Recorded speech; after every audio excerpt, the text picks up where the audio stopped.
Okay, once you have mastered Snell's law, and only after you have mastered Snell's law, it's time to move on to total internal reflection. All right. Despite the word reflection here, it's actually a refraction. It's actually more of a refraction phenomenon. All right. If you recall from our class, so I've a few questions in this worksheet. But let's take a look at question 12.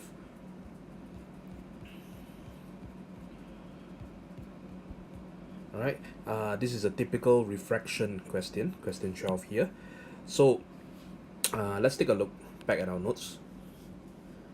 If you recall from total internal reflection, okay, in order for total internal reflection to occur, there are three possible cases, all right, based on this image here.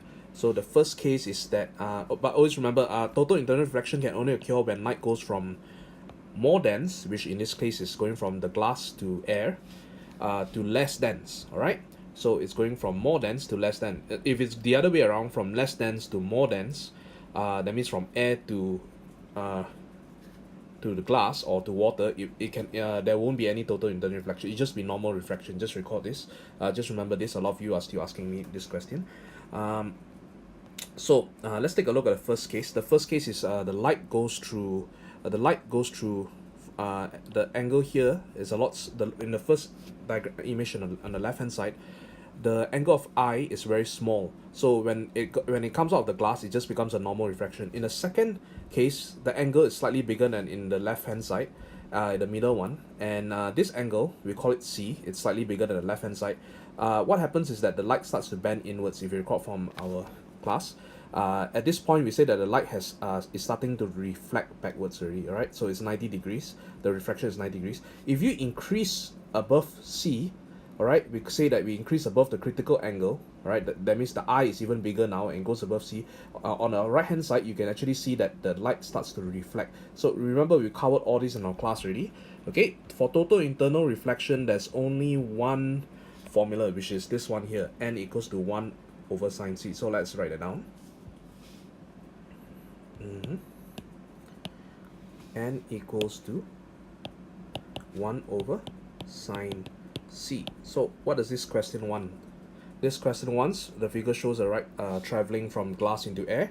Calculate the refractive index for the glass block. Take note, okay, most of the time the question don't tell you, in fact most of the time they like to tease you. They don't actually tell you that this is actually a total internal reflection question, because they assume that you already know it is a total. In fact, a lot of times, if you look at our question later on, I think it's this question here. All right. Question, which question is it? I think it's the last question, or the second last question. I can't remember. The question actually asks you what phenomena is it, and it's actually total internal reflection. Right, so let's check the criteria. Is it going from more dense to less dense? So yes, this is glass. So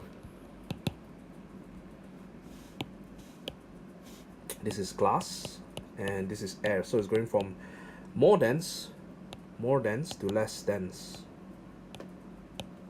So yes, this is definitely a total internal reflection, right? In fact, which case is this? Remember, there are three cases. There's the middle case, the left hand side, and the right hand side. So let's go back to our notes. So this is the normal line. This is 90 degrees. So if I go back to my notes, you see that it's this one here. So it's the center one. All right, we haven't quite passed the critical angle, so it's just at C. So let's write down, let's try to solve this question. So n equals to 1 over sine C. What is our critical angle? So this is we are just at the critical angle. So again, the critical angle is 90 minus 46, not 46. All right, so 90 minus 46, you get 44 degrees.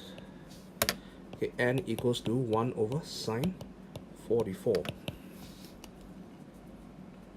So plugging into the calculator, sine 44, and you get 1.44, right, which is correct. It's above 1.